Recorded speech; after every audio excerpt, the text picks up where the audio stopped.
সামনের বছর ভয়াবহ দুর্ভিক্ষ নেমে আসে কিনা।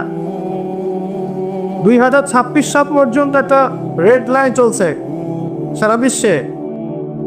IMF থেকে শুরু করে ওয়ার্ল্ড ব্যাংকের বড় বড় নেতা এবং ইউনাইটেড নেশনসের বড় বড় নেতারা বলছে যে আগামী থেকে 26 পর্যন্ত সারা বিশ্বে একটা ভয়াবহ খাদ্য সংকট দেখা দিতে পারে। এটা অনেক আগেই নবী সাল্লাল্লাহু আলাইহি ওয়াসাল্লামের হাদিস থেকে প্রমাণ হয়। তো ওদের এই ভবিষ্যৎবাণীর পিছনেও কিন্তু তাদেরই ভূমিকা আছে।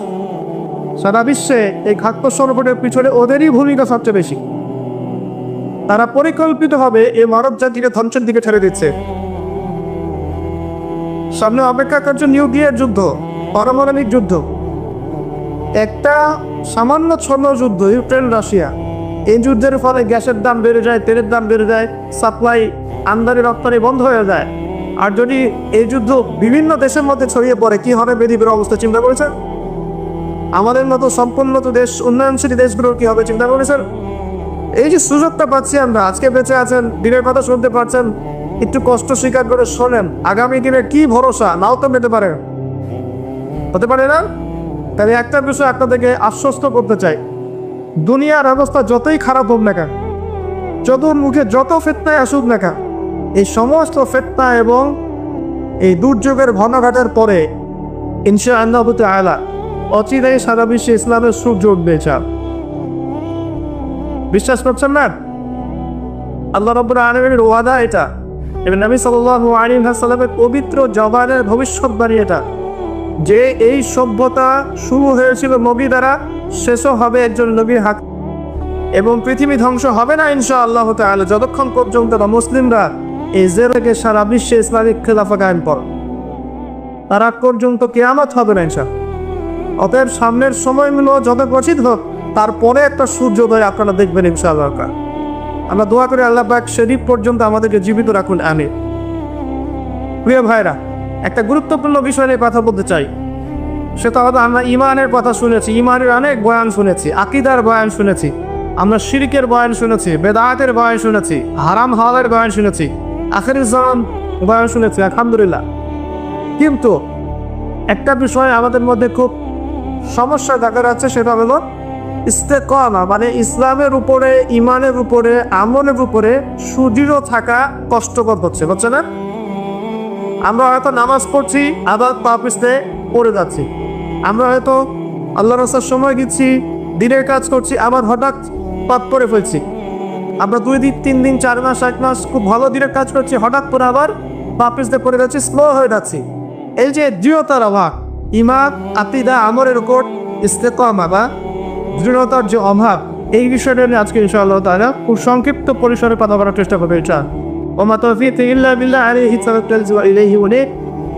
একবার দোয়া করে আমরা রব্বি ইশরাহ লি সাদরি ওয়া ইয়াসসির লি আমরি ওয়াহলুল উকদাতাম মিন লিসানি ইয়াফকাহু কওলি আল্লাহুম্মা ফাক্কিহনা ফিদ-দীন ওয়া আল্লিমনা তা'ওয়ীল। আল্লাহ রাব্বুল আলামিন সর্বপ্রথম আদম আলাইহিস সালামকে সৃষ্টি করেছেন। কি হিসেবে সৃষ্টি করেছেন? আল্লাহ পাক বলছেন, ওয়া ইয কুলনা লিল মালাইকাতি ইসজুদু লি আদম। যখন আমি ফেরেশতাদেরকে বললাম যে তোমরা আদমকে সিজদা করো, ফাসাজাদু, সবাই আদমকে সিজদা করলো, ইল্লা ইবলিস, ইবলিস সিজদা করলো না। আদা ওয়াস্তাকবার, ইবলিস অপরাধের ফেরেশতাদেরকে দিয়ে কিসের কারণে? শারীরিক শক্তির কারণে না অন্য কোনো কারণ? বলেন, জ্ঞানের কারণে। মাশাআল্লাহ, আল্লাহ পাক আদম আলাইহিস সালামকে সমস্ত জ্ঞান শিক্ষা দিয়েছেন। ওয়া আল্লামা আদমাল আসমাআ কুল্লাহা, আল্লাহ পাক আদম আলাইহিস সালামকে সমস্ত নাম শিক্ষা দিয়েছেন। মহাবিশ্বের যত জ্ঞান আছে, যে জ্ঞানগুলো আল্লাহ পাক শিক্ষা দিতে চান, এই জ্ঞানগুলো আল্লাহ পাক শিক্ষা দিয়েছেন কাকে? আদম আলাইহিস সালামকে, যে জ্ঞান ফেরেশতাদেরও ছিল না। এই জ্ঞানের শ্রেষ্ঠত্বের কারণে আল্লাহ রাব্বুল আলামিন আদম আলাইহিস সালামকে সিজদা করিয়েছেন ফেরেশতাদেরকে দিয়ে। আবার কথাটি বুঝতে পারছেন? তাহলে আদম সন্তান হিসেবে আমাদের প্রথম কর্তব্য কি? জ্ঞান অর্জন করা। আদম সন্তান হিসেবে আমাদের প্রথম কর্তব্য কি? জ্ঞান অর্জন করা। এই কারণেই নবী সাল্লাল্লাহু আলাইহি ওয়াসাল্লামের উপরে প্রথম যে ওহীটা এসেছে, এটা ছিল জ্ঞান কেন্দ্রিক। ইকরা বিসমি রাব্বিকাল্লাযী ফালাক, বলুন আপনি সেই মহান রবের নামে যিনি আপনাকে সৃষ্টি করেছেন। তো এখান থেকে আমরা বুঝতে পারছি যে আদম সন্তান আমরা যারা আছি, বিশেষ করে উম্মতে মুহাম্মাদি আমরা যারা বেঁচে আছি, আমাদের প্রথম দায়িত্ব হচ্ছে কি? জ্ঞান অর্জন করা। এই জ্ঞান অর্জন করলে পরে আপনি ইস্তেকামা পাবেন বা আল্লাহর রাস্তায় ঈমানের উপরে দৃঢ় থাকার তৌফিক পাবেন ইনশাআল্লাহ। পারব জ্ঞান অর্জন করলে বহে আপনি আল্লাহর রাস্তায় ইস্তেকামা পাবেন, সুদৃঢ় থাকার শক্তি পাবেন ইনশাআল্লাহ। সালবেনিস্টা পৌঁছ। এরপরে দেখুন আল্লাহ পাক আদম আলাইহিস সালামকে জ্ঞান শিক্ষা দিয়েছে। কি উদ্দেশ্য ছিল, কি কারণে আল্লাহ পাক আদম আলাইহিস সালামকে পৃথিবীতে পাঠিয়েছেন? ভালো প্রশ্ন না? আচ্ছা, আল্লাহ পাক বলেছেন ওয়াইজ ক্বালা রাব্বুকা বিল মালাইকা ইন্নী জাইলুন ফিল আরদি খলিফা। স্মরণ করো নবী মুহাম্মদ সাল্লাল্লাহু আলাইহি ওয়াসাল্লাম সেই সময়ের কথা যখন আল্লাহ পাক ফেরেশতাদেরকে ডাকলেন, ডেকে বললেন যে আমি পৃথিবীতে আমার খলিফা পাঠাতে চাই। কি পাঠাতে চাই? খলিফা। এখন ভালো প্রশ্ন একটা যে খলিফা কাকে বল? আল্লাহ পাক আদম আলাইহিস সালামকে পৃথিবীতে পাঠিয়েছেন আল্লাহর খলিফা করে। আল্লাহ কি করে? খলিফা করে। আদম আলাইহিস সালামকে পৃথিবীতে কি হিসেবে পাঠিয়েছেন ভাই? হ্যাঁ, খলিফা হিসেবে। আমরা বলছিলাম যে খলিফা কাকে বলে? খলিফা কাকে বলে এটা আমাদের প্রশ্ন ছিল আপনাদের উদ্দেশ্যে। আপনারাই বলেন আল্লাহর খলিফা কাকে বল? আল্লাহ প্রতিনিধি বসান। পৃথিবীতে যে ব্যক্তি আল্লাহ পাকের বিধিবিধানগুলো মেনে চলে সে আল্লাহর খলিফা কিনা? আর দুনিয়াতে যে ব্যক্তি আল্লাহর বিধিবিধান মেনে চলে না সে কি আল্লাহর খলিফা? সে কার খলিফা? শয়তানের খলিফা, শয়তানের খলিফা। বুঝতে পারছ? খলিফার একটা সংজ্ঞা আল্লাহ পাক দিয়েছেন সূরা সদের মধ্যে। কোন সূরায়? সূরা স। আল্লাহ পাক বলেছেন, একটা কথা বলে রাখি, আল্লাহ পাক আদম আলাইহিস সালাম ছাড়াও আরো একজন নবীকে কিন্তু খলিফা বলেছেন। সেই নবীর নাম কি? দাউদ আলাইহিস সালাম। মাশাআল্লাহ। আল্লাহ পাক দাউদ আলাইহিস সালাম সম্পর্কে বলছেন, ইয়া দাউদ, হে দাউদ, ইন্না জাআলনাকা খলিফাতান ফিল আরদ। নিশ্চয় আমি তোমাকে পৃথিবীতে আমার খলিফা করেছি। কাকে করেছেন? দাউদ আলাইহিস সালাম। আপনার কাজ কি? ফাহকুম বাইনান নাসি বিল হক। দাউদ, তোমার কাজ হচ্ছে মানুষের মাঝে হকের মানদণ্ডে বিচার ফয়সালা করো। মানুষের মাঝে হকের মানদণ্ডে বিচার ফয়সালা করবে। ফাহকুম বাইনান নাসি বিল হক ওয়ালা তাত্তাবিল হাওয়া। এবং তোমার মন গড়া প্রবৃত্তির অনুসরণ করবে না। ঠিক আছে? ইন্নাল্লাযীনা ইউদিল্লুনা আন সাবিলিল্লাহ লাহু আযাবুন শাদীদ বিমা নাসু ইয়াওমাল হিসাব। আল্লাহ পাক বলছেন, হে দাউদ, আমি তোমাকে পৃথিবীতে আমার খলিফা করেছি। তোমার কাজ হচ্ছে মানুষের মাঝে হকের মানদণ্ডে বিচার ফয়সালা করা এবং প্রবৃত্তির অনুসরণ তুমি করবা। নিশ্চয়ই যারা প্রবৃত্তির অনুসরণ করেছে তারা আল্লাহ পাকের সরল পথ থেকে বিচ্যুত হয়ে গেছে। আর যারা আল্লাহ পাকের সরল পথ থেকে বিচ্যুত হয়ে যাবে তাদের জন্য কিয়ামতের মাঠে যন্ত্রণাদায়ক শাস্তি অপেক্ষা করছে। ঠিক আছে? এখন এখানে দেখেন আল্লাহ পাক দাউদ আলাইহিস সালামকেও খলিফা করেছেন এবং আদম আলাইহিস সালামকেও খলিফা বলেছেন। তো এই দুইজনের দায়িত্ব কি? পৃথিবীতে এসে আল্লাহ পাকের বিধিবিধান মেনে চলা এবং মানুষের মাঝে আল্লাহর বিধান অনুযায়ী ফয়সালা করা। এই হলো খলিফার কাজ। যদি এখন পৃথিবীতে এসে আমরা আল্লাহর বিধানের পরোয়া না করি এবং আল্লাহর বিধান দ্বারা আমরা মানুষের মাঝে বিচার ফয়সালা না করি, আমরা আর আল্লাহর খলিফা থাকছি না। কথা ঠিক আছে? এখন আদম আলাইহিস সালামকে পরীক্ষা করা হলো, তাকে জ্ঞান শিক্ষা দেওয়া হলো, তার বুকের বাপ পাঁজরের হাত থেকে তার স্ত্রীকে সৃষ্টি করা হয়েছে, জান্নাতে রাখা হয়েছে। জান্নাতে রেখে দেওয়ার পরে আল্লাহ পাক ফেরেশতাদেরকে যে আগে সেজদা করিয়েছেন, একজন সেজদা করে নাই, তার নাম কি? ইবলিস। শয়তান সেজদা না করার কারণে আল্লাহ পাক তাকে জিজ্ঞাসা করেছেন যে তুমি মা মানাআকা আন তাসজুদ ইয আমারতুক, তোমাকে কিসে নিষেধ করলো আদমকে সেজদা করতে যখন আমি আদেশ করলাম? শয়তান যুক্তি দিচ্ছিল, খলাকতানি মিন নার ওয়া খলাকতাহু মিন তিন। আমাকে সৃষ্টি করেছেন হে আল্লাহ আপনি আগুন দিয়ে, আর আদমকে সৃষ্টি করেছেন কি দিয়ে? মাটি দিয়ে। আমি আগুনের তৈরি, আদম মাটির তৈরি, আমি আদমের চাইতে বেশি সুপিরিয়র। এটা যুক্তি ছিল কার? শয়তানের। মানে শয়তান বোঝাতে যাচ্ছে যে আল্লাহ আপনি যে আমাকে বলছেন যে আদমকে সেজদা করো, আদম তো মাটির তৈরি, আমি তো আগুনের তৈরি, তাহলে আমি কেন ওকে চেষ্টা করবো? বরং আপনি ভুল কনসেপ্ট। শয়তানের বক্তব্যটা এমন যে আপনার বক্তব্য ভুল, হে আল্লাহ আমি ঠিক, নাউজুবিল্লাহ। এই অহংকার করার কারণে, আল্লাহ পাকের বিধানটাকে অমান্য করার কারণে আল্লাহ রাব্বুল আলামিন তাকে চিরস্থায়ী কি করলেন? জাহান্নামে ঢুক। এখন আদমকে পথভ্রষ্ট করার জন্য আলাইহিস সালাম শয়তান কিন্তু চ্যালেঞ্জও করেছিল, কারণ শয়তান চ্যালেঞ্জ করছে, কি চ্যালেঞ্জ করছে? জান্নাম যে ইয়া রাব্বি আনজিরনি ইলা ইয়াউমি ইউবআসুন, হে আল্লাহ আমাকে কিয়ামত দিবস পর্যন্ত সময় দেন, হায়াত দেন। ফাবিমা আগওয়াইতানি, যে আদমের কারণে আপনি আমাকে আজকে তাড়িয়ে দিলেন জান্নাত থেকে, লা কুরদান্না লাহুম সিরাতাকাল মুস্তাকিম, আমি সেই আদমের সরল পথে ওত পেতে বসেতাম। এটা কার চ্যালেঞ্জ? শয়তানের। আবার তারা ভালো করে বলছেন এটা কার চ্যালেঞ্জ? শয়তানের চ্যালেঞ্জ। শয়তান চ্যালেঞ্জ করলো, আরো চ্যালেঞ্জ করলো। কি চ্যালেঞ্জ? সুম্মা লাআতিয়ান্না মিন বাইনি আইদিহিম, আমি তার ডান দিক থেকে আসবো, ওয়ান আইমানিহিম ওয়ান শামাইলিহিম, আমি তার সামন থেকে আসবো, ওয়ান খালফিহিম তার পিছন থেকে আসবো, ওয়ান আইমানিহিম তার ডান দিক থেকে আসবো, ওয়ান শামাইলিহিম তার বাম দিক থেকে আসবো, ওয়ালা তাজিদু আকসারাহুম শাকিরিন, আপনি বেশিরভাগ আদম সন্তানকে শুকরগুজার পাবেন না। কে বললে কথা? শয়তানের চ্যালেঞ্জটা শোনেন, আমাকে কিয়ামত পর্যন্ত অবকাশ দিন। আল্লাহ পাক বলেন ঠিক আছে দিলাম। এবার শয়তান বলছে যে আমি আদমের সরল পথে ওত পেতে বসে থাকবো, আছে কি না?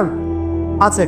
এরপরে বলছে আমি ডান দিক থেকে আসবো, বাম দিক থেকে আসবো, সামন পিছন সব দিক থেকে আসবো, বেশিরভাগ আদম সন্তানকে আপনি শুকরগুজার পাবেন না। ও তার চ্যালেঞ্জের উপরে অটল আছে কি ভাই? বেশিরভাগ মানুষ কি নামাজ পড়ে? বেশিরভাগ মানুষ কি হালাল খাচ্ছে? বেশিরভাগ মেয়ে কি পর্দা করছে? বেশিরভাগ কি আমরা যাকাত দিয়েছি? বেশিরভাগ মানুষ কি আল্লাহ এবং তার রাসূলের বিধিবিধান মেনে চলছে? তাহলে শয়তান তো চ্যালেঞ্জ করলো, ওয়ালা তাজিদু আকসারাহুম শাকিরিন, বেশিরভাগকে আল্লাহ আপনার শুকরগুজার পাবেন না। ও সফল না ব্যর্থ বলেন? শয়তান সফল না ব্যর্থ? সফল। আল্লাহ পাক বলে দিলেন একটা কথা যে ওয়া কালিলুম মিন ইবাদিয়াশ শাকুর, আমার শুকরগুজার বান্দা কিন্তু খুব কম হবে। কি হবে? কম হবে। এবং আল্লাহ পাক বলছেন আমার শুকরগুজার বান্দা তুমি কোনো ক্ষতি করতে পারবে না। আচ্ছা, এই কথা রাসূল সাল্লাল্লাহু আলাইহি ওয়াসাল্লাম হাদিসের মধ্যেও বলছেন যে নিঃসন্দেহে বনু ইসরাইল ৭২টা দলে ভাগ হয়ে গিয়েছিল। ওয়া তাফতারিকু উম্মতি আলা 73 মিল্লাহ, আর আমার এই উম্মতে মুহাম্মাদি ভাগ হয়ে যাবে ৭৩টা দলে। কয়টা দলে? কুল্লুহুম ফিন্নার, প্রত্যেকটা দল যাবে জাহান্নামে ইল্লা মিল্লাতুল ওয়াহিদা, একটা মাত্র দল ছাড়া, একটা মাত্র মিল্লাত ছাড়া। মানে ৭২টা কাতার জাহান্নামে যাচ্ছে, একটা মাত্র কাতার বাদ দিয়ে। সাহাবীরা বলছেন যে তারা কারা ইয়া রাসূলুল্লাহ? নবী সাল্লাল্লাহু আলাইহি ওয়াসাল্লাম বলছেন মা আনা আলাইহি ওয়া আসহাবি আল ইয়াউমা, আজকের দিনে আমি এবং আমার সাহাবীরা যার উপরে আছি। এই হাদিস থেকে বুঝতে পারছি আমরা যে বেশিরভাগ মানুষ কোথায় যাবে? জাহান্নামে যাবে। আরেকটা আয়াত দিয়ে প্রমাণ করে সামনে যায়। সূরা আরাফের মধ্যে আল্লাহ পাক বলছেন যে ওয়ালাকাদ যারানা লি জাহান্নামা কাসীরাম মিনাল জিন্নি ওয়াল ইনস, আল্লাহ পাক বলছেন দেখো আমি বহু জিন আর মানুষকে দিয়ে জাহান্নাম পূর্ণ করে দিব। প্রচুর জিন, প্রচুর মানুষকে দিয়ে আমি জাহান্নাম পূর্ণ করে দিব। কত সংখ্যাটা কেমন হবে? সহিহ বুখারী একটা হাদিসে পাওয়া যায় যে প্রত্যেক ১,৯৯৯ জন জাহান্নামে যাবে। আদম আলাইহিস সালামকে আল্লাহ পাক ডাকবেন, ডেকে বলবেন কিয়ামতের মাঠে তোমার সন্তানদের মধ্য থেকে জাহান্নামীগুলোকে আলাদা করে দাও, জান্নাতীদেরকে আলাদা করে। এবার আদম আলাইহিস সালাম বলবেন যে কতজনকে আলাদা করবো হে আল্লাহ? আল্লাহ রাব্বুল আলামিন বলবেন প্রত্যেক ১,৯৯৯ জনকে জাহান্নামের জন্য আলাদা করে। চিন্তা করতে পারবেন?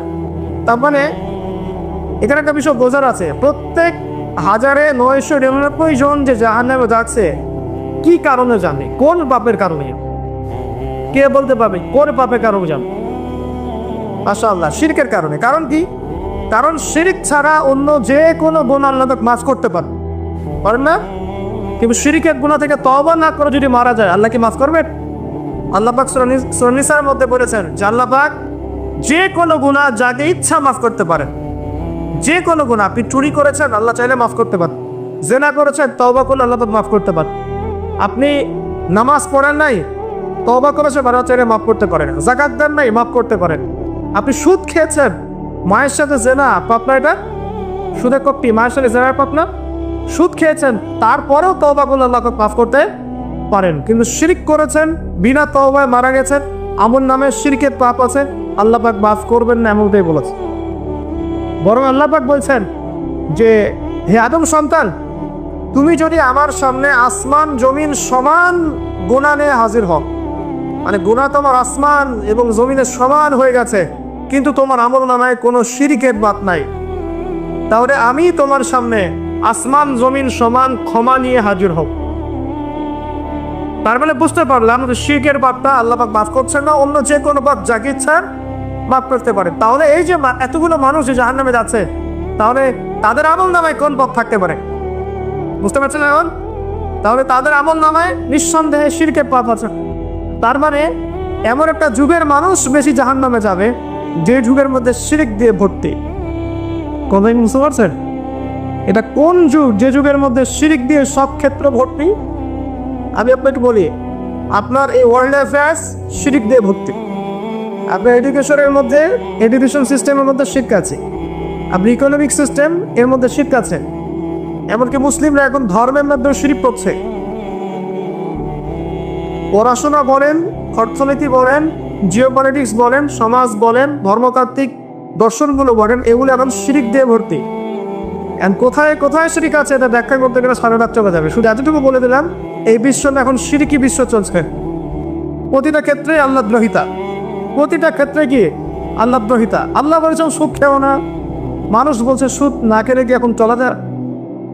আল্লাহ বলছেন মদ খাওয়া হারাম, মানুষ বলছে মদ খাওয়া হারাম কেন? এটা ব্যক্তি স্বাধীনতা। আল্লাহ বলছে সমকামিতা মহাপাপ, মানুষ বলছে এখন সমকামিতাও চলে। মানুষ, আল্লাহ বলছেন পর্দা করতে হবে ফরজ, এখন বলছে না ব্লাউজ ছাড়াই শাড়ি পরতে হবে। মানে এই যুগটা হচ্ছে আল্লাহ গ্রহিতার যুগ। আল্লাহ বলছেন ইকরা বিসমি রাব্বিকাল্লাযী খালাক, তুমি সেই জ্ঞান অর্জন করো যা তোমাকে আল্লাহ পর্যন্ত পৌঁছাবে। এখন আমরা সারা জীবন পড়াশোনা করছি, আল্লাহ খোদার নাম নাই। প্রতিটা ক্ষেত্র আল্লাহ পাক বলছে ওয়ামান লাম ইয়াহকুম বিমা আনজালাল্লাহু ফাউলাইকা হুমুল কাফিরুন, যারা আল্লাহ পাকের বিধান অনুযায়ী ফয়সালা করছে না, এরা জালেম, এরা ফাসিক, এরা কাফের। আর আমরা সারা বিশ্বের দিকে তাকিয়ে দেখছি এখানে ইসলামিক লজের কোনো বালাই নেই। তো প্রতিটা ডিপার্টমেন্ট শিরক। আপনাকে বুঝাই, 999 জন মানুষ যে জাহান্নামে যাবে, আমল নামে একটা কমন পাপ থাকবে, সেটা কি? শিরক।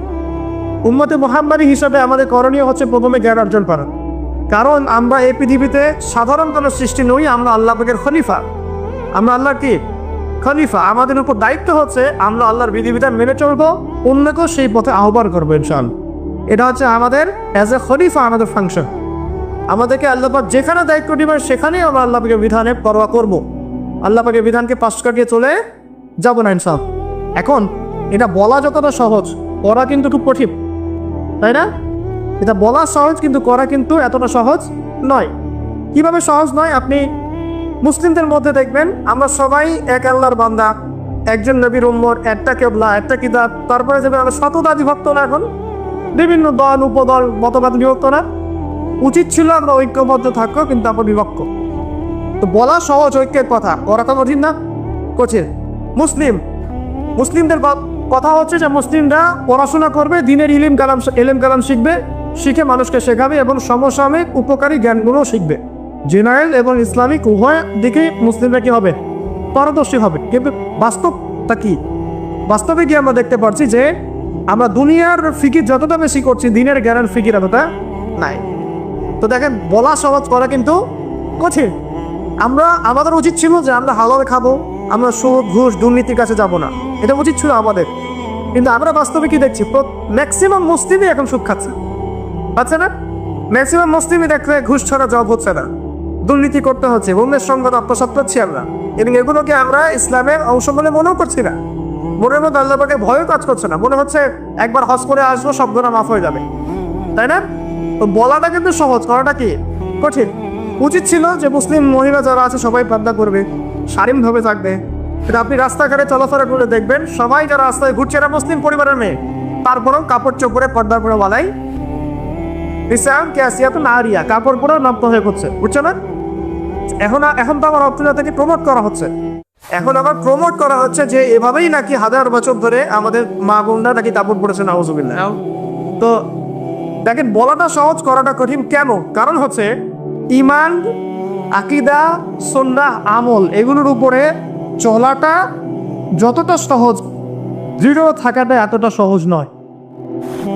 এটা হচ্ছে মূল কথা। আমরা ইস্তেকামার কথা বলছি না, দৃঢ় থাকাটা তুমি কোনো সহজ নয়। চলা যাক, আপনি ভালো কাজ করতে পারবেন, আপনি ভালো কাজ চাইলে করতে পারবেন, কিন্তু গুনাহ ছাড়াটা কিন্তু এত সহজ নয়।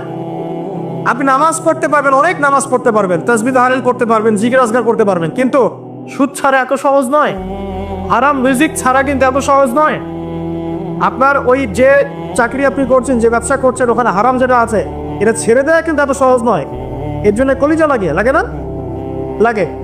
আপনি হজ উমরা করতে পারেন বছর বছর, কিন্তু প্রত্যেক বছর যাকাত বের করে দেওয়াটা এত সহজ নয়। মূল কথা হচ্ছে নেক কাজ করাটা যতটা সহজ, গুনাহ ছেড়ে দেওয়া কিন্তু এতটা সহজ নয়। ইস্তেকামা জরুরি। ইস্তেকামা মানে কি? দৃঢ়তা বা অবিচলতা।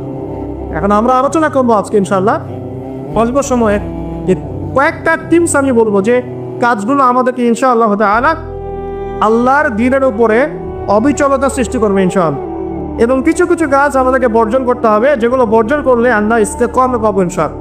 তার আগে একটা আয়াত তেলাওয়াত করে দেই, আপনাদের বুঝতে সুবিধা হবে।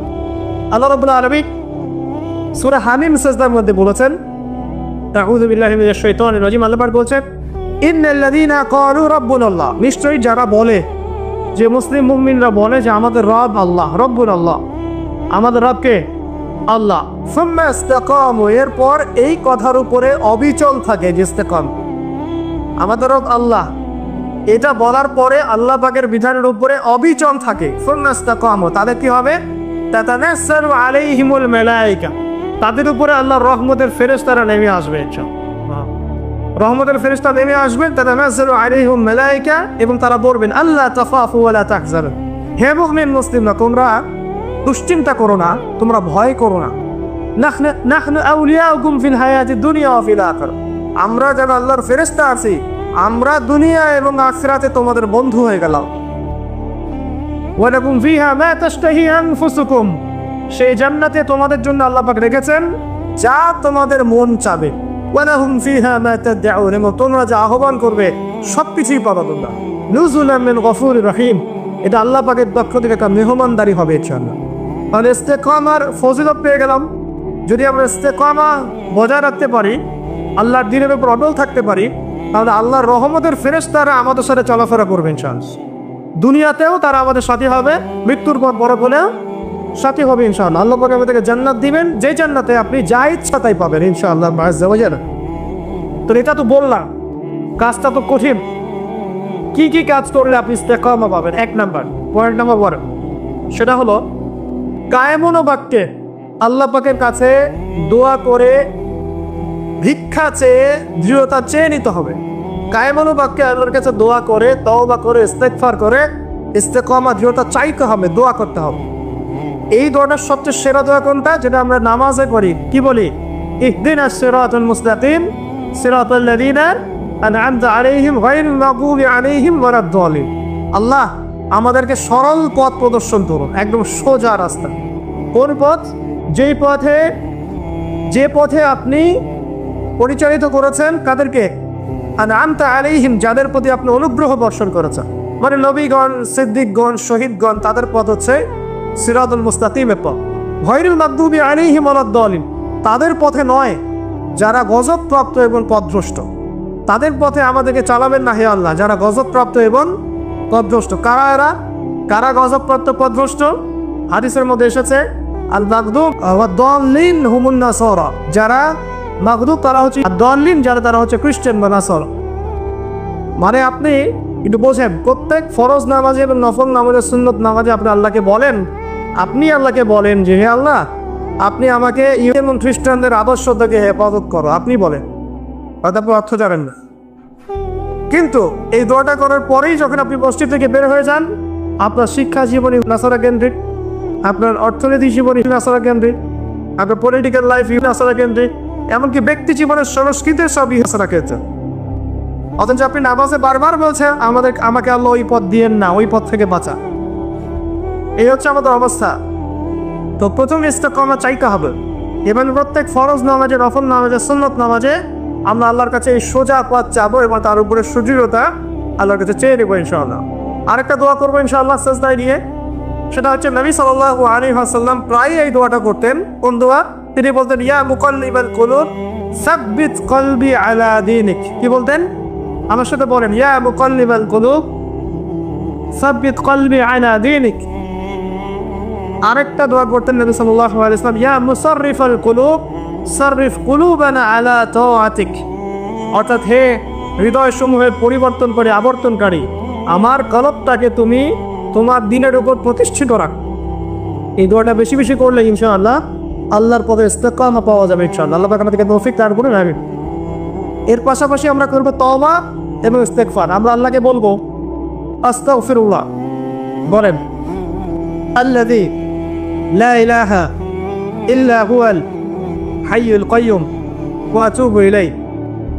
তওবা করব এভাবে মন থেকে যে হে আল্লাহ, আমি সারা জীবনে তোমার যে বিরুদ্ধাচরণ করেছি বা তোমার যে বিধিবিধানের আমি পরোয়া করিনি বা ফরজ ওয়াজিব আদায় করি নাই, আমি এখন থেকে তওবা করছি যে আমি সমস্ত পাপ থেকে তোমার দিকে মুখ ফেরালাম ইনশাআল্লাহ। এবং আগামী যতদিন আমি বেঁচে থাকবো ইনশাআল্লাহ, আল্লাহ তোমার এই বিধিবিধানের বাইরে আমি যাব না এটা। এবং আমি নিজে অনুশোচনায় ভুগবো যে কেন আমি এতদিন তোমার পথ থেকে দূরে ছিলাম। ইনশাআল্লাহ যদি আপনার মন থেকে তওবা বের হয়ে আসে, আল্লাহ রাব্বুল আলামিন আপনার সমস্ত গুনাহকে দেখিয়ে দিয়ে পরিবর্তন করে দিবে ইনশাআল্লাহ। আল্লাহ পাক এই তওবার মধ্য দিয়ে, দোয়ার মধ্য দিয়ে বান্দাকে ইস্তেকামা দান করেন, সুদৃঢ়তা দান করেন। এটা হচ্ছে 1 নাম্বার পয়েন্ট। 2 নাম্বার পয়েন্টে আসেন। 2 নাম্বারটা হচ্ছে আপনার কলব। এই যে দেহটা দেখছেন, এটা একটা রক্তের মাংসের দেহ। এই দেহটা কিন্তু অমর না। এটা কি অমর না? আপনার ভিতরে একটা কলব বা আত্মা বলে ব্যাপার আছে না? আছে। এই কলবটার ব্যাপারে নবী সাল্লাল্লাহু আলাইহি ওয়াসাল্লাম বলেছেন, যখন আদম সন্তান কোনো গুনাহ করে তখন তার কলবের মধ্যে একটা দাগ পড়ে। কি পড়ে? দাগ পড়ে। আরেকটা যখন পাপ করে তখন আবার দাগ পড়ে, আরো একটা পাপ করে আবার দাগ পড়ে। এইভাবে যখন আপনি গুনাহ করতেই থাকবেন তখন পুরো অন্তরটা কি হবে? কলুষিত হয়ে দুর্গন্ধযুক্ত হয়ে যাবে। তো যখন আপনার কলব দুর্গন্ধযুক্ত হয়ে যাবে তখন সেখানে আপনার হিংসা, আপনার অহংকার, আপনার গীবত, আপনার আল্লাহদ্রোহিতা, এই যে খারাপ রিপুগুলো আছে সবগুলো এই কলবে বাসা বাঁধবে। কখন বাসা বাঁধবে? যখন আপনার কলবটা কলুষিত হয়ে যায়। আর কলুষিত হচ্ছে কেন? পাপের কারণে। কিসের কারণে? পাপের কারণে। এখন কলবটাকে আগে পরিচ্ছন্ন করতে হবে। আপনার কলবটাকে পরিচ্ছন্ন করলে পরে ইনশাআল্লাহু তাআলা আপনি দেখবেন যে আপনার অন্তরের মধ্যে আল্লাহর পক্ষ থেকে নূর আসছে এবং ইস্তেকামা, সুদৃঢ়তা আপনি পাচ্ছেন ইনশাআল্লাহ। এখন আমি আপনাদেরকে বলে দেই কয়েকটা কাজ, যেই কাজগুলোর মধ্য দিয়ে আপনি আপনার কলবটাকে আল্লাহর রাস্তায় অবিচল রাখতে পারবেন ইনশাআল্লাহু তাআলা। 1 নাম্বার, বেশি থেকে বেশি ইস্তেগফার করা, যেটা আমি বলে দিলাম। 2 নাম্বার, আল্লাহর জিকিরকে বাড়িয়ে দেওয়া। আল্লাহর জিকির বাড়িয়ে দেওয়া বলতে চলতে ফিরতে আপনি আস্তাগফিরুল্লাহ পড়বেন, সুবহানাল্লাহ পড়বেন, আলহামদুলিল্লাহ পড়বেন, ওয়ালা ইলাহা ইল্লাল্লাহ আল্লাহু আকবার পড়বেন, লা হাওলা ওয়ালা কুওয়াতা ইল্লা বিল্লাহ পড়বেন, দরুদ শরীফ পড়বেন। ঠিক আছে? এই যে জিকির আজগারগুলো সকাল সন্ধ্যার, এগুলো পড়তে থাকলে আপনার কলবটা ইনশাআল্লাহু তাআলা পরিষ্কার হবে। আল্লাহ পাক কলব পরিষ্কার করার তৌফিক দান করুন, আমিন। এরপরে কি? এরপরে হচ্ছে বেশি বেশি কোরআন তেলাওয়াত। কোরআন তেলাওয়াত যদি বাড়িয়ে দেন, দেখবেন আপনার কলবের মধ্যে যত ময়লা এটা আস্তে আস্তে ঝরে পড়বে ইনশাআল্লাহ। সবাই কোরআন তেলাওয়াত করতে পারি তো ইনশাআল্লাহ? আল্লাহ পাক সবাইকে বিশুদ্ধ করে কোরআন তেলাওয়াত করার তৌফিক দান করুন এবং প্রত্যেক দিন কমপক্ষে 1 পারা করে পড়ার চেষ্টা করেন। আল্লাহ পাক তৌফিক এনায়েত করুন, আমিন। কোরআন তেলাওয়াত করেন, আপনার কলবের ময়লা ইনশাআল্লাহ চলে যান। আল্লাহ পাক তৌফিক এনায়েত করুন। আর কয়েকটা কাজ কি? মৃত্যুর কথা বেশি বেশি স্মরণ করা। মৃত্যুর কথা বেশি বেশি স্মরণ করা, পরকালের ফিকির করা, আল্লাহর সামনে দাঁড়াতে হবে এই জবাবদিহিতার চেতনা ভিতরে থাকা। বেশি বেশি কবর জিয়ারত করেন, মৃত্যুর কথা ফিকির করেন, পরকালীন চিন্তা করেন। আপনার কলবের মধ্যে যে নোংরা কলুষতাগুলো আছে ইনশাআল্লাহ তাআলা এগুলো দূরীভূত হয়ে যাবে ইনশাআল্লাহ। আল্লাহ পাক তৌফিক দান করুন, আমিন। যখন কলবটা পরিষ্কার হবে তখন আপনি কি করবেন? ইস্তেকামা পাবেন, আল্লাহ পাকের রাস্তায় দৃঢ়তা পাবেন ইনশাআল্লাহ। তৌফিক দান। 1 নম্বর কি বলেছি? দোয়া, তওবা, ইস্তেগফারের মধ্য দিয়ে আল্লাহর কাছে চেয়ে নেন। তারপর নিজের কলবটাকে কি করা? পরিচ্ছন্ন করা। তারপরে কি? তারপরে হচ্ছে কোরআন তেলাওয়াত। বেশি বেশি কোরআন তেলাওয়াত করলে আল্লাহর সাথে আপনি কথোপকথন করতে পারছেন। বিশৃঙ্খলা করছেন কেন? যারা উঠে চলে চান ওই দিক দিয়ে পিছন দিয়ে চলে যান, বিশৃঙ্খলা সৃষ্টি করবে না। যে যত বেশি কোরআন তেলাওয়াত বাড়িয়ে দিবে ইনশাআল্লাহ তাআলা, তার অন্তর তত পরিচ্ছন্ন হবে, আল্লাহর পথে ইস্তেকামা থাকতে পারবে। এরপরে যে কাজটা সেটা হলো রাসূলুল্লাহ সাল্লাল্লাহু আলাইহি ওয়াসাল্লামের সুন্নতের উপর আমল করা। কি করা ভাই? রাসূলের সুন্নতের উপরে আমল করা। সারা দিন রাত নবী সাল্লাল্লাহু আলাইহি ওয়াসাল্লামের যে সুন্নাহগুলো আছে এইগুলোর উপরে যদি আমল করতে পারেন ইনশাআল্লাহ, তখন আপনি আল্লাহর পথে চলার ক্ষেত্রে ইস্তেকামা পাবেন ইনশাআল্লাহ আযজা ওয়া জাল্লা।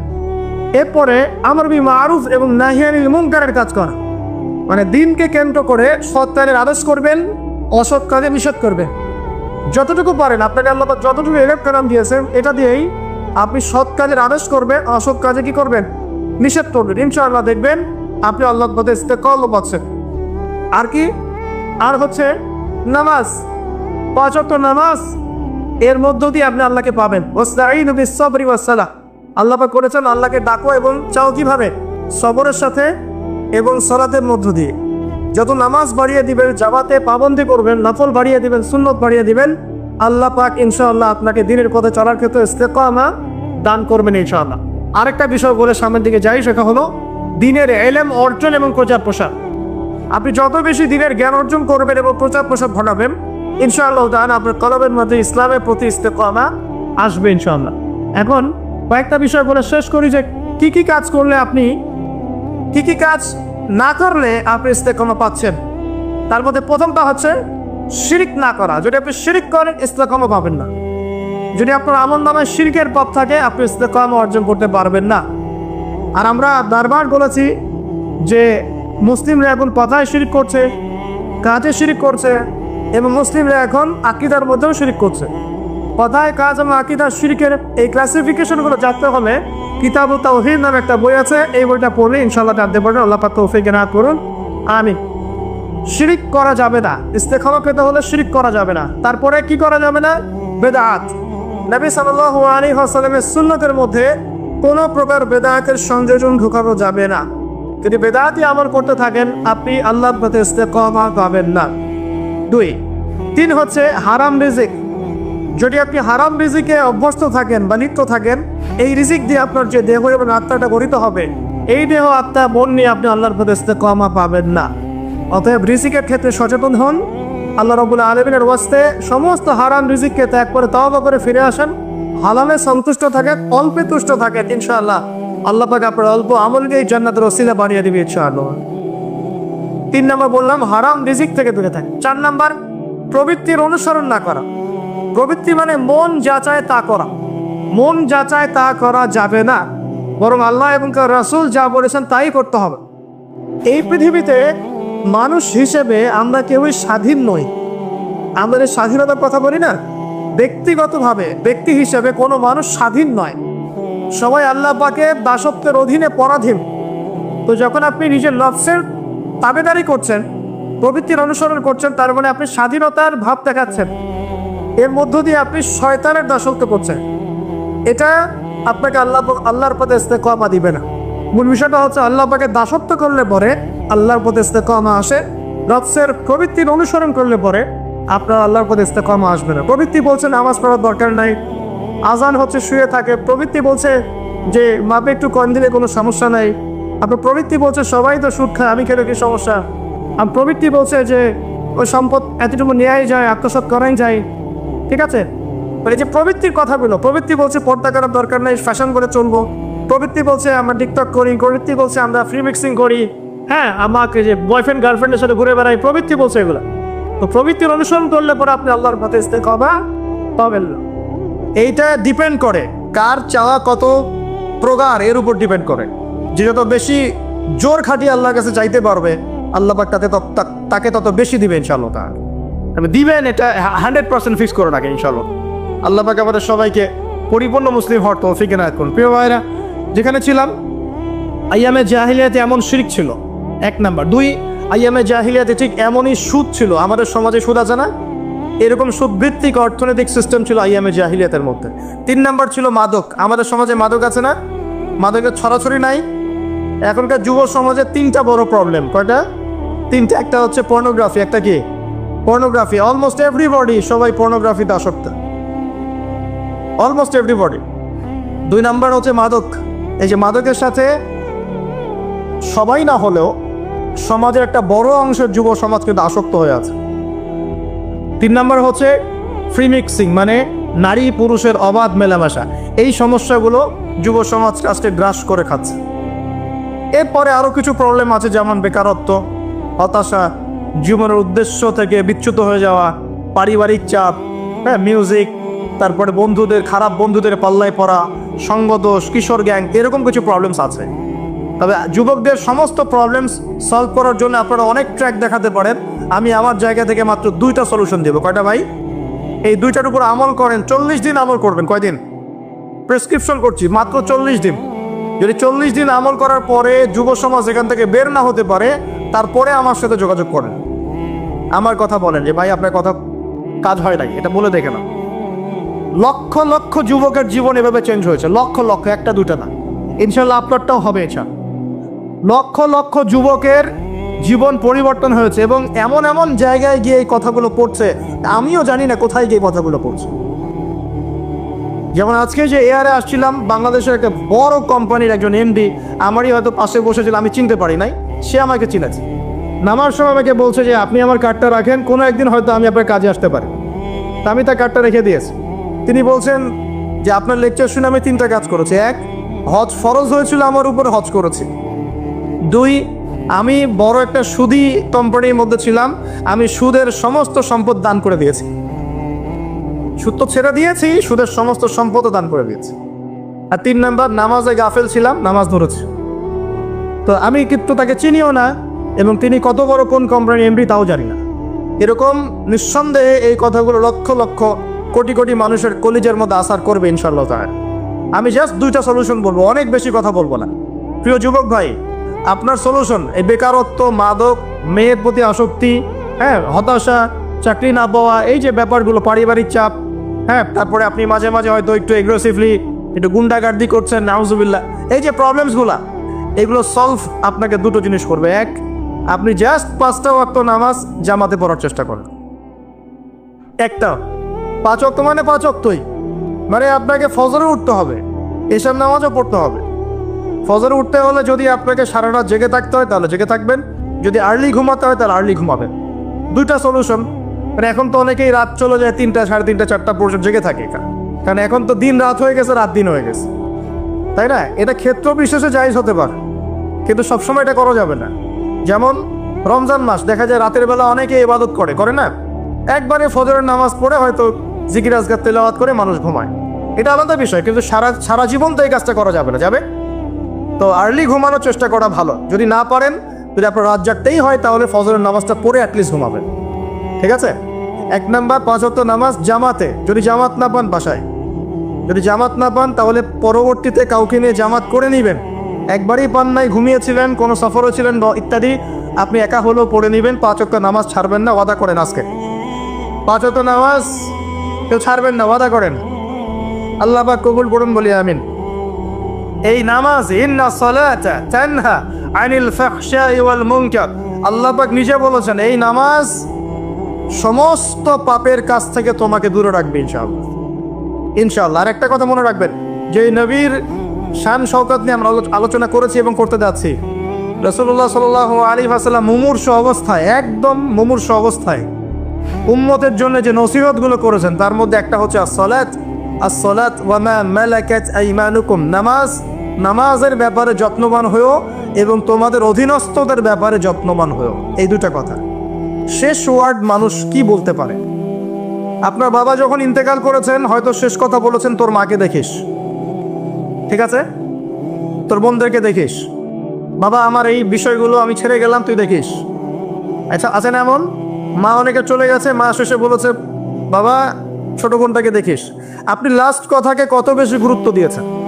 যাদের পিতামাতা চলে গেছে এবং শেষ সময় তারা কাছে থাকার সৌভাগ্য ছিল, তারা কিন্তু বুঝতে পারে শেষ কথার কত গুরুত্ব আছে কি নাই, গুরুত্ব আছে কি নাই। শেষ কথা মানুষ সবচেয়ে কঠিনভাবে মনে রাখে কি না? নবী সাল্লাল্লাহু আলাইহি ওয়াসাল্লাম আমাদের সবার নেতা, আমাদের নবী, আমাদের আদর্শ, আমাদের সবচেয়ে উসওয়াতুল হাসানা, যাকে আল্লাহ পাক এই পুরো রাহমাতুল লিল আলামিন হিসেবে সৃষ্টি করেছেন। উম্মতের সমস্ত কবিরা গুনাহগার মানুষের জন্য সুপারিশ করে আল্লাহর হুকুমে তাদেরকে জান্নাতে নিয়ে যাবেন ইনশাআল্লাহ। সবাই যখন নিজেকে নিয়ে ব্যস্ত থাকবে, তিনি তখন উম্মতকে নিয়ে ব্যস্ত থাকবেন ইনশাআল্লাহ। একটা হাদিসে তিনি উম্মতকে ভাইও বলে সম্বোধন করেছেন। কাশ আমি যদি আমার ভাইদেরকে দেখতে পেতাম, হাদিস তো সহিহ, কাশ আমি যদি আমার ভাইদেরকে দেখতে পেতাম। সাহাবীরা বলছেন আমরা কি আপনার ভাই নই? নবীজি বলছেন না, তোমরা আমার সাহাবী। আমার ভাই তারা যারা আমার পরে আসবে, তোমাদের পরে আসবে, আমাকে না দেখেই ঈমান নিয়ে আসবেন ইনশাআল্লাহ। এখানে কি আপন ভাই বোঝানো হচ্ছে? সেটা বোঝানো হচ্ছে না, এখানে বোঝানো হচ্ছে কাছের আমার আত্মার সাথে সম্পর্ক ওদের। আমাকে না দেখেই তারা আমার প্রতি বিশ্বাস করবে ইনশাআল্লাহ। করবে কি না? আমরা কি দেখেছি নবীকে? এই মহান ব্যক্তিত্ব জীবনের শেষের দিকে আমাদেরকে নসিহত করেছেন, আসসালাত আসসালাত, নামাজ ধরে রাখো, নামাজ ধরে রাখো। বসেন। ওয়ামা মালাকাত আইমানুকুম, এবং তোমাদের অধীনস্থদের ব্যাপারে সতর্ক থাকো। অধীনস্থ মানে কি? অধীনস্থ মানে কি বলেন দেখি? আপনার স্ত্রী আপনার অধীনে থাকে? সন্তান সন্ততি অধীনে থাকে? থাকে না? থাকে। কোনো কোনো ক্ষেত্রে পিতা মাতাও কি আমাদের অধীনে থাকে না? মানে আমরা আর্ন করতে পারি, পিতা মাতা আর্ন করতে পারেন, উপার্জন করতে পারে না। পিতা মাতাকে চালানো লাগে না আপনাদেরকে অনেক সময়, হয় কি না? অধীনস্থ মানে আপনার আন্ডারে যে মানুষরা আছে, এই মানুষদের ব্যাপারে, তাদের হকের ব্যাপারে সতর্ক থাকবে। কে বলেছেন এটা? আচ্ছা, এখান থেকে নামাজের গুরুত্ব বুঝতে পারলাম কি? যুব সমাজের সলিউশন 1 নম্বর, 5 ওয়াক্ত নামাজ জামাতে পড়ার চেষ্টা করবেন। আল্লাহ পাক তৌফিক এনায়েত করুন, বলি আমিন। 2 নম্বরটা হচ্ছে, আমার সামনে একটা কিতাব আছে, কিতাবটার নাম কি? সবাই পড়তে জানি ইনশাল্লাহ? কারা কারা পড়তে জানেন না? অনেস্টলি হাত তোলেন দেখি। জানেন না? আপনারাই জানেন না? আচ্ছা ঠিক আছে, বসেন, শরমের কিছু নাই। যারা জানেন না, ওয়াদা করেন যে আগামী রমজান মাসে, এই রমজান মাসের মধ্যেই কোরআন তিলাওয়াত করা শিখবো ইনশাআল্লাহ। বাঙালি একটা আবেগী জাতি। ওই যে বলি, ইস্যু পাগল, মাঝে মাঝে ট্রল করে আর মাঝে মাঝে আবেগে ভাসে। আমাকে বলেন দেখি, আল কোরআনের আলো ঘরে ঘরে জ্বালো, এই স্লোগান তুললেই বাংলার জমিনে একদম ইসলাম কায়েম হয়ে যাবে? কখন ইসলাম কায়েম হবে? যখন আল কোরআনের আলো ঘরে ঘরে জ্বলবে। কখন? যখন প্রত্যেকটা ঘরে ঘরে একটা করে কোরআনওয়ালা মানুষ থাকবে। প্রত্যেক ঘরে ঘরে কি একটা করে হাফেজ আছে? তৈরি করার চ্যালেঞ্জ গ্রহণ করতে হবে। বাংলার প্রতি ঘরে ঘরে একটা করে হাফেজ তৈরি হবে ইনশাআল্লাহ। এটা করলে কি আপনাকে সরকার বাধা দিবে? আপনার নিয়াত করে যদি আপনি সন্তানকে হাফেজ বানান, কেউ বাধা দিবে? কেউ চাপ দিবে? আমরা তো চতুর মুসলিম। কেমন চতুর মুসলিম? আমরা আমাদের সন্তানদের মধ্যে যারা বেশি ট্যালেন্টেড, ওদেরকে দিব আগে জেনারেল লাইনে, আর যার একটু মাথা কম তাকে আমরা পাঠাই দিই মাদ্রাসায়, পাঠাই দিয়ে যে আবাসিকে রেখে দিই, থাকতে এখানে, ওকে এখানে পিটাই সোজা করবে। আপনাদের কি মনে হয় যে কোরআন সুন্নাহর জ্ঞানটা অর্জন করার জন্য মাথায় ঘিলুর দরকার নাই? এমনটা মনে হয়? কোরআন এবং সুন্নাহর জ্ঞান অর্জন করতে সবচেয়ে বেশি প্রজ্ঞা লাগে, সবচেয়ে বেশি মাথা কাটাতে হয়, সবচেয়ে ট্যালেন্টেড ছেলেটাকে দেওয়া লাগতো কোরআন। আমরা উল্টা চলি। এই কারণে দেখা যায় যে কোরআন সুন্নাহ হাতে নিয়েও আমরা এখন ওয়ার্ল্ড অ্যাফেয়ার্সকে ডিল করতে পারছি না, আমরা ওয়ার্ল্ডকে চ্যালেঞ্জ করতে পারছি না। কেন? আল্লাহ রাব্বুল আলামিন আমাদের সবাইকে কোরআন শেখার তৌফিক দান করুন। আল কোরআনের আলো ঘরে ঘরে জ্বলবে তখনই যখন ইনশাআল্লাহ তাআলা আপনাদের প্রত্যেকের ঘরে একটা করে কোরআনওয়ালা মানুষ তৈরি হবে ইনশাআল্লাহ। পারা যাবে তো ইনশাআল্লাহ? নাকি কোরআন সুন্নাহ খালি আলেম ওলামাদের চর্চা করেই হবে? আপনাদের পড়ারও দরকার নাই, জানারও দরকার নাই, বোঝারও দরকার নাই। এখনটা ব্যাপারটা কি এমন? কোরআনকে শুধু আল্লাহ পাক আলেমদের জন্য পাঠিয়েছে, নাকি শুধু মুসলিমদের জন্য পাঠিয়েছে, না পুরো মানব জাতির জন্য? পুরো মানব জাতির জন্য আল্লাহ কোরআন পাঠিয়েছে। ওয়াদা করা যাবে ইনশাআল্লাহ? যুব সমাজ, ইনশাআল্লাহ আমরা কোরআন তেলাওয়াত তো শিখবই, অর্থ বুঝবো ইনশাআল্লাহ। রাজি আছি ইনশাআল্লাহ? এই রমজান মাসে আল কোরআন 1 খতম দিবেন ইনশাআল্লাহ। প্রত্যেক দিন 1 পারা করে তেলাওয়াত করার চেষ্টা করবেন। আল্লাহ তৌফিক দান করুন বলিয়া। আর যারা আমরা তেলাওয়াত করতে পারি, আমরা চেষ্টা করব আলিফ লাম মিম থেকে একদম মিনাল জিন্নাতি ওয়ান নাস পর্যন্ত অর্থ সহ পড়ার জন্য। পারবো তো ইনশাআল্লাহ? আল্লাহ তৌফিক দান করুন বলি আমিন। যেটা বলছিলাম, আইয়ামে জাহিলিয়াতে এই প্রবলেমসগুলো ছিল, আপনাকে আমি আস্তে আস্তে এখন মেরাজের দিকে নিয়ে যাচ্ছি। আইয়ামে জাহিলিয়াতে প্রবলেমস কি বললাম? 1 নাম্বার কি ছিল ভাই? শিরকের পাপ। 2 নাম্বার বলেন আমার সাথে, রিবা মানে সুদ। 3 নাম্বার মাদক, যেটা আমাদের সমাজে আছে কি নাই? 4 নাম্বার হচ্ছে মেয়েদের অবমাননা। নারী জাতিকে সেখানে খুব একটা মূল্যায়ন করা হতো না। আপনাদের কি মনে হয় এখন খুব মূল্যায়ন করা হয়? হ্যাঁ, এখন খুব মূল্যায়ন করা হয় না? এখন মূল্যায়ন করা হয় ঠিকই, কিন্তু তাদের দেহটাকে কিসে মূল্যায়ন করা হয়? এই দেহটাকেই মূল্যায়ন করা হয়, তাদের ডিগনিটি, তাদের সম্মানকে মূল্যায়ন করা হচ্ছে না। আমরা কত বড় ভণ্ড দেখবেন। নারী অধিকারের কথা বলি, কিন্তু পতিতালয়গুলোকে বন্ধ করি না। আমরা যদি সত্যি তাদেরকে ভালোবেসে থাকি, তারা যদি আমাদের সমাজের অংশ হয়, আমাদেরই কারো মা, কারো বোন, কারো আত্মীয় হয়ে থাকে, তাহলে আমরা কি আমাদের অর্থ দিয়ে তাদেরকে কর্মসংস্থানের ব্যবস্থা করে দিতে পারতাম না? কয়জন এই কাজটা করেছে? কয়জন এই কাজটা করেছে বা করার হিম্মত দেখাচ্ছে? ওদেরকে রেখেও দিবে, তাদেরকে ভোগও করবে, করে আবার ওদের অধিকারের আন্দোলনও করবে। কত বড় ভণ্ড জাতি চিন্তা করবে। আমরা একটু নিয়াত করতে পারি তো যে আমরা আমাদের অর্থ সম্পদ থেকে আমরা প্রয়োজনে আমাদের পলিটিক্যাল পাওয়ার কাজে লাগিয়ে, আমাদের এখানে যারা অনেস্ট মেম্বার, চেয়ারম্যান, এমপি সাহেব থাকবেন, তাদের পলিটিক্যাল পাওয়ারটাকে কাজে লাগিয়ে আমরা আমাদের এলাকাগুলোর মধ্যে সমস্ত অনৈতিক কাজগুলো বন্ধ করে দেব ইনশাআল্লাহ। এবং ওইকে আমরা ভালো কোনো কর্মসংস্থানের ব্যবস্থা করে দেব। দেখবেন কোনোদিনও শেষেচ্ছায় এই পথে পা বাড়াবে না ইনশাআল্লাহ। কোনো মেয়ের কি এই কাজ করতে ভালো লাগে আপনার মনে হয়? কোনো মেয়ে চায় না যে সম্মান বিক্রি করে খেতে হোক, হয়তো পেটের দায়ে বা সামাজিক অন্ধকার জগতে পা বাড়িয়ে দালালের খপ্পরে পড়ে, বা এই যে নারী লিপ্সু কিছু পুরুষ মানুষের খপ্পরে পড়ে এই পথে চলে গেছে। এরা যদি আমাদের আত্মীয় হতো, আমাদের বংশে কেউ হতো, আমাদের কারো মা, কারো বোন, কারো স্ত্রী হতো, তাহলে কি আমরা সমাজে মুখ দেখাতে পারতাম? সারা বিশ্বে ফাসাদ সৃষ্টি করবে।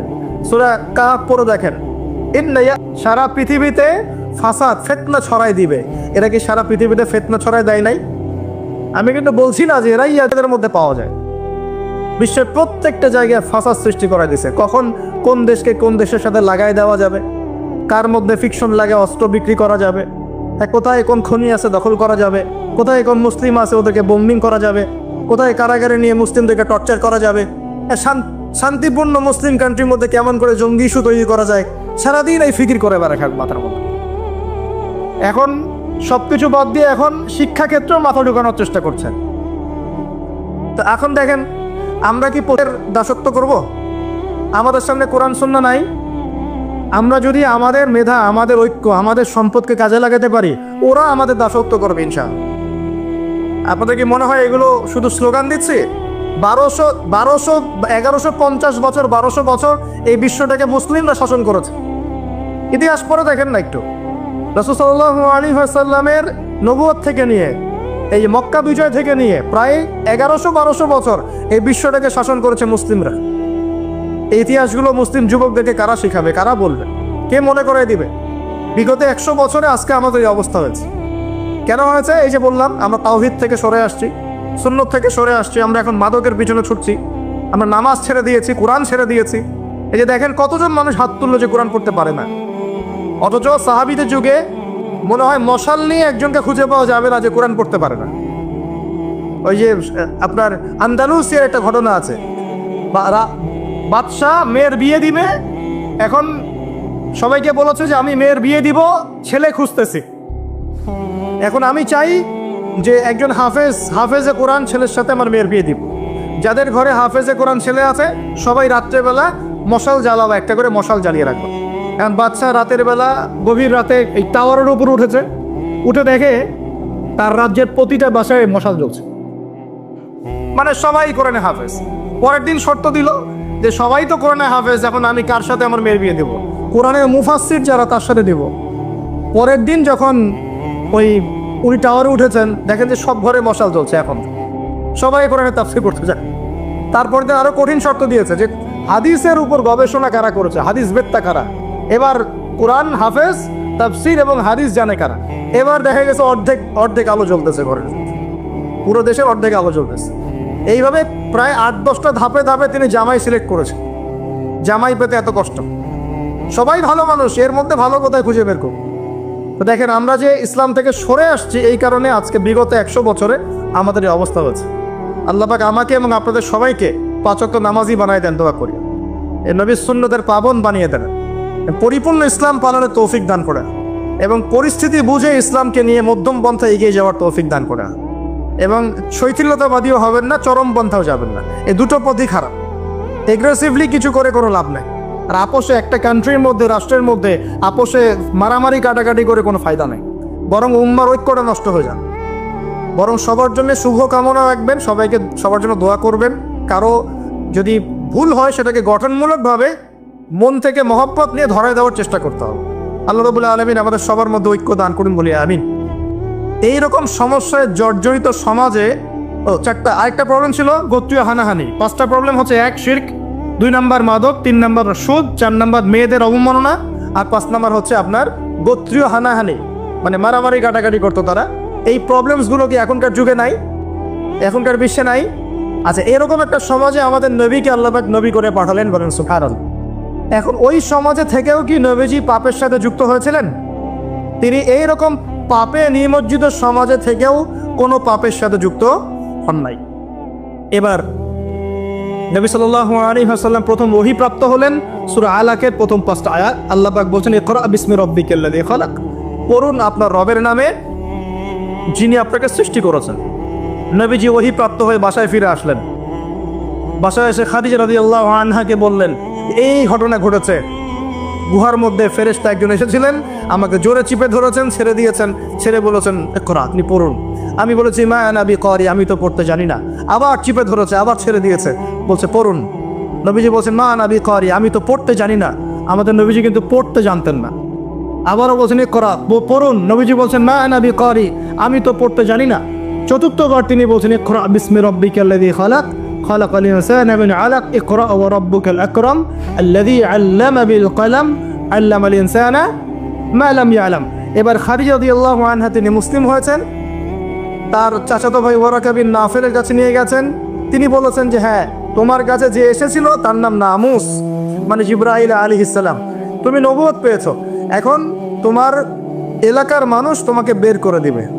নবীজি বলছেন আমার এলাকার মানুষ আমাকে বের করে দিবে? আওয়া মুখরিজিয়া হুম, তারা কি আমাকে বের করে দিবে?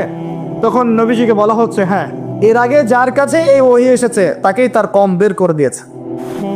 নবীজি দাওয়াতি কাজ করতে থাকলেন। প্রথম 3 বছর গোপন দাওয়াত। কয় বছর? প্রথম 3 বছর গোপনে দাওয়াত। এই 3 বছরে তৈরি হয়েছে আবু বকর সিদ্দিক, আপনার উসমান বিন আফফান, আব্দুর রহমান বিন আউফ, তালহা বিন উবাইদুল্লাহ, জুবাইর বিন আওয়াম, হ্যাঁ, এই যে যায়েদ ইবনে হারেসা, বেলাল আল হাবাশি, এরকম সাহাবী, আব্দুল্লাহ বিন মাসউদ, জাফর ইবনে আবি তালেব, আলী ইবনে আবি তালেব, এমন প্রায় 40 থেকে 80 জন সাহাবী ইসলাম কবুল করেছেন, বলেন আলহামদুলিল্লাহ। এরপর 4র্থ বছর থেকে প্রকাশ্যে দাওয়াত দেওয়া শুরু হলো। যখনই প্রকাশ্যে দাওয়াত দেওয়া শুরু হলো, তখনই নবী সাল্লাল্লাহু আলাইহি ওয়াসাল্লামের প্রতি জুলুম, নির্যাতন চাপিয়ে দেওয়া হলো। শারীরিক নির্যাতন, মানসিক নির্যাতন, অর্থনৈতিকভাবে বয়কট করা, হ্যাঁ, তারপরে কখনো কখনো এই যে মাথার উপরে উটের নাড়িভুড়ি চাপিয়ে দেওয়া হয়েছে, কখনো তাকে আঘাত করা হয়েছে, কখনো কি করা হয়েছে, সামাজিক্যালি মানে সোশ্যালি বয়কট করা হয়েছে, কখনো তাকে গালিগালাজ করা হয়েছে। আমি দেখেছি তাকে ইন টোটাল প্রায় 15 থেকে 16টা গালি খেতে হয়েছে।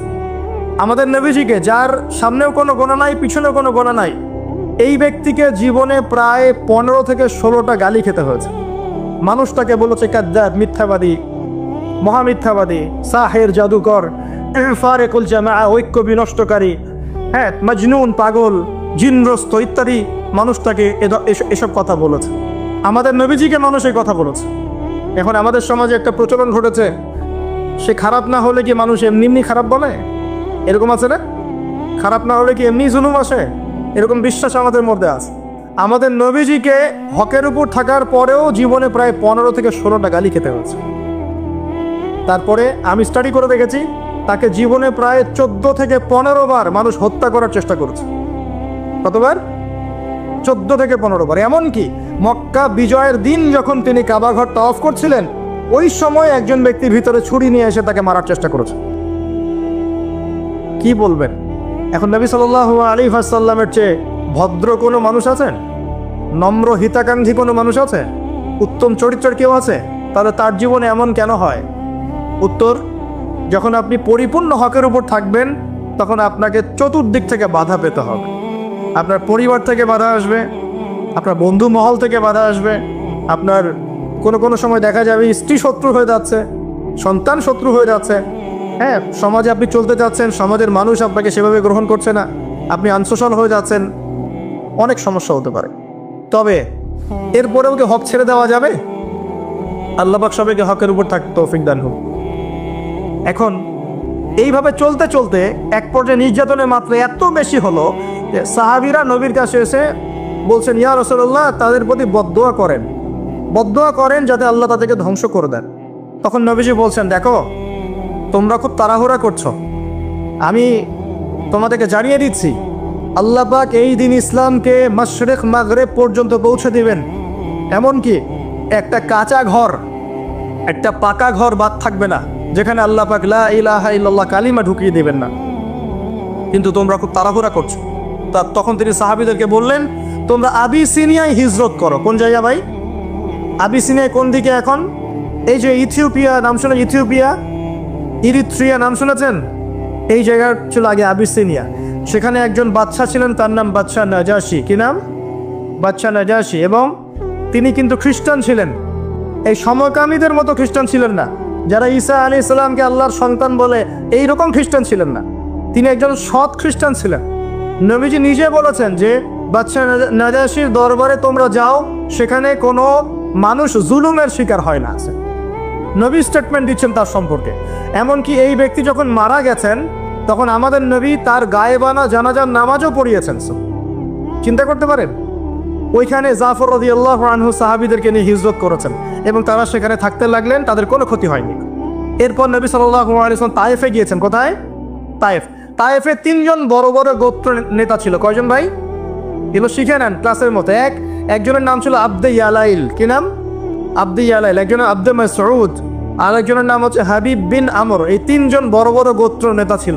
থাকে না কমিটির নেতা বড় বড়, এরকম 3টা নেতা। এরা যদি ইসলাম কবুল করতো, তাহলে তায়েফবাসী সবার সাপোর্ট নবীজি পেতেন, সবার সাপোর্ট নবীজি পেতেন। কিন্তু এই 3 জনের কেউই ইসলাম কবুল করে নাই, বরং তায়েফবাসীদের মধ্যে ছোট ছোট যুবকদেরকে লেলিয়ে দেওয়া হয়েছে নবীজিকে মারার জন্য।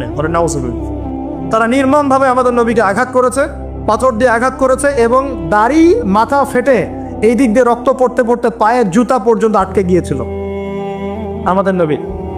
ইসলাম এমনি এমনি আসে নাই। আমরা তো ফ্রি ইসলাম পেয়েছি, বুঝতে পারি না ইসলাম কেমনে আসছে।